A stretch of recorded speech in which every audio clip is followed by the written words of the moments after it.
তো hi guys, welcome back to my channel Sutapa official. তো আজকে একটা নতুন ভিডিও নিয়ে এসেছি। তো তোমরা এইটা দেখে কি বুঝতে পারছো? বুঝতে পারছো যে আমাদের বাড়িঘর এখন ভাঙা চলছে। তো তোমাদের সাথে আমি একটা ভিডিও শেয়ার করেছিলাম যে আমাদের বাড়ি হবে, আমরা শিফটিং করছি।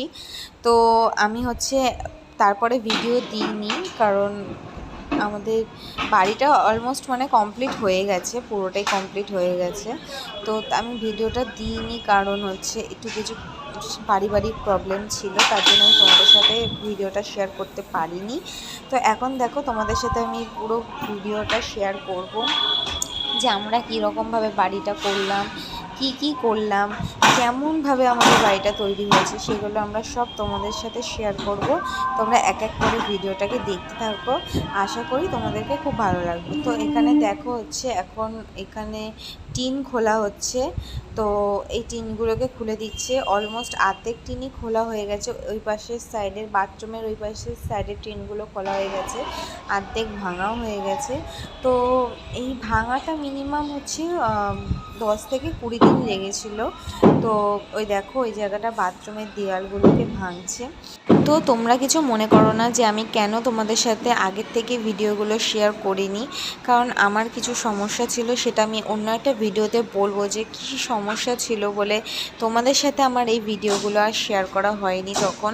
কিন্তু আমি এখন এক এক করে তোমাদের সাথে সব ভিডিওই শেয়ার করব। দেখো, তোমরা তো আমার পুরো পরিবার, ঠিক আছে? তো তোমাদের সাথে শেয়ার করবো না তো আর কার সাথে শেয়ার করব? তো হয়তো একটু দেরি হয়েছে তোমাদের সাথে শেয়ার করতে, কিন্তু সবটাই তোমাদের সামনে তুলে ধরবো যে আমরা কিভাবে বাড়িটা করলাম আর না করলাম। তো দেখো, তো আমাদের দেওয়ালগুলো এতটাই শক্ত যে ভাঙতে ওদের অনেক কষ্ট করতে হয়েছে, সহজে ভাঙছিল না।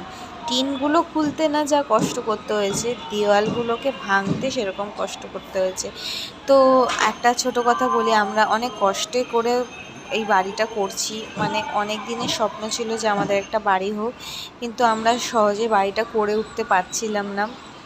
তো অ্যাটলিস্ট আমরা একটা বাড়ি তৈরি করতে পারছি, অনেক দিনের স্বপ্ন পূরণ করতে পারছি। তো তোমরা আমাদের পাশে থেকেও, এইটুখানি কি আশা করব।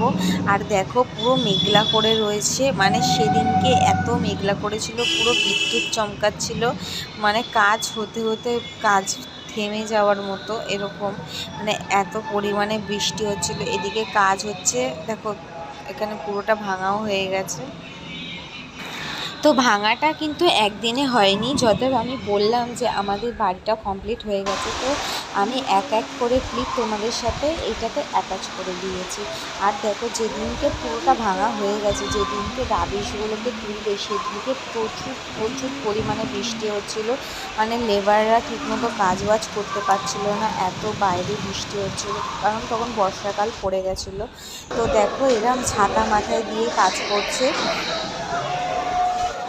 তো তোমরা দেখতে পাচ্ছ নাকি জানি না, দেখো ওই যে দূরে একটা এই যে রাবিশের গাড়ি রাখা রয়েছে, আর দেখো এক এক করে রাবিশগুলোকে তোলা হচ্ছে আর গাড়িতে ঢালা হচ্ছে। সেগুলো অন্য জায়গায় ফেলে দিয়ে আসবে, কারণ আমাদের এই জায়গাটা উঁচু করার মতো কিছুটা রাবিশ রেখে দিয়েছিলো, আর বাদ বাকি রাবিশগুলোকে ফেলে দেওয়া হয়েছিল, কারণ অনেক রাবিশ হয়েছিল, অনেক ইট জমেছিল। তো এরা বৃষ্টির মাথায় ছাতা মাথায় দিয়ে বৃষ্টির মধ্যে যে কত কষ্ট করে কাজ করছে, সেটা দেখলে ওদেরকে হ্যাটস অফ দেওয়া দরকার। ওরা অনেক কষ্টে, বলছি না, সেদিনকে প্রচুর প্রচুর পরিমাণে বৃষ্টি হচ্ছিলো, তারা ভিজে ভিজে সেই রাবিশ তুলছিল। তো দেখো, এই জায়গাটা পুরো এখন ফাঁকা করে দিচ্ছে। তো তো এখানে কাজবাজ এখন শেষ হয়ে গেছে। তো আমরা এখন লাঞ্চ করতে বসে যাব, কারণ অনেকটা বেলা হয়ে গেছে। এই বাড়ির কাজ যবে থেকে শুরু হয়েছে, তবে থেকে খেতে খেতে আমাদের অনেকটা বেলা হয়ে যেত, মিনিমাম 4টে-5টা বেজে যেত। তো দেখো, আজকে মেনুতে ছিল সাদা ভাত, আজকে নিরামিষ ছিল, কাঁকরোল ভাজা, আর ওখানে একটা বড়া ছিল, তার সাথে ছোলার ডাল। ছোলার ডালটা সেই খেতে হয়েছিল সেদিনকে, একদম নারকেল কুচি দিয়ে একদম গোটা গোটা ছোলার ডাল, আমি এমনি ছোলার ডাল খুব ভালো খাই না, কিন্তু সত্যি সেদিনকে ছোলার ডালটা খুব ভালো খেতে হয়েছিল। তারপর ছিল হচ্ছে পটল দিয়ে সর্ষে, যেটাও খুব ভালো খেতে ছিল, কিন্তু ছোলার ডালটা হচ্ছে আমার কাছে বেশি ভালো খেতে লেগেছে। তারপরে ছিল হচ্ছে ফুলকপির রসা। তো কি আমি এখানে খেতে থাকি, আর এই ভিডিওটা আমি এখানেই এন্ড করছি। ভালো লাগলে একটা লাইক করো, কমেন্ট করো আর শেয়ার করো। তাহলে দেখা হবে পরের কোনো একটা ভিডিও।